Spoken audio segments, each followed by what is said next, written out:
Journalist Sally Brampton wrote in yesterday's Star magazine about how she previously thought that therapy was indulgent and willfully narcissistic. However, after trying it herself, she now believes it can be enormously beneficial. She says, talking to friends can be helpful, but they're often too emotionally attached to be objective. Therapy is not comfortable, but it requires a willingness to take responsibility for your own behaviour. So do you agree with that? Do you think that it takes a lot of courage to seek help from a therapist, or do you think it's a sign of weakness? I think it's a sign of strength. I think if you care enough, you've got to the point where you can't sort it out yourself. And, you know, I mean, I'm speaking from experience. My mum and I love her to pieces, and we are closer than close, but we have issues that go back a long, long way, and we've tried to kind of do it ourselves and work it out and talk about stuff, and it usually ends up in an argument because we both feel so emotionally connected to what we're talking about. And to ask any member of the family or a friend who also have an angle and are equally as emotionally connected wasn't an option. So we went to counselling because we fell out for 7 months, and it was frankly the only option. And, you know, that was about a year ago now, and we're brilliant, fantastic. We get on famously because we weren't able to identify on our own what the problems were. I think it's very important, sometimes as a one-off, to kick-start things. My worry always is with therapy in the end is, like the politically correct thing, everybody ends up doing therapy speak. And sometimes we'll all end up colourless, and sometimes people's anger or people's issues make them what they are, make them interesting, make us react, you know, he's a grumpy old so-and-so.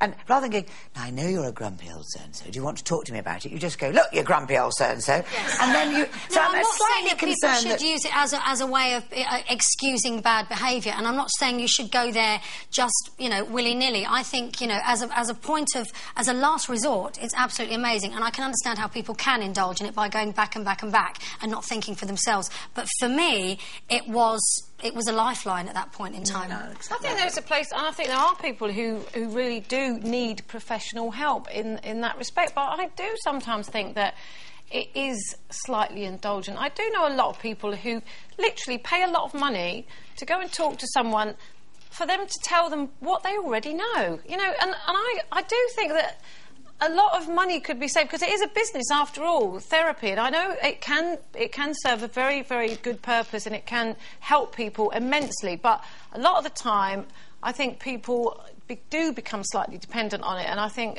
they're kind of preyed on.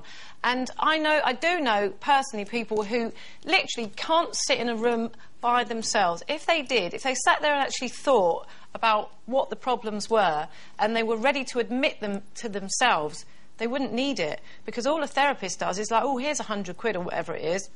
Tell me what I already know. You know, you always know what the answer is. Even with your mum, you would have known what it is, but you just couldn't get past it. You don't always know. For the trees. No.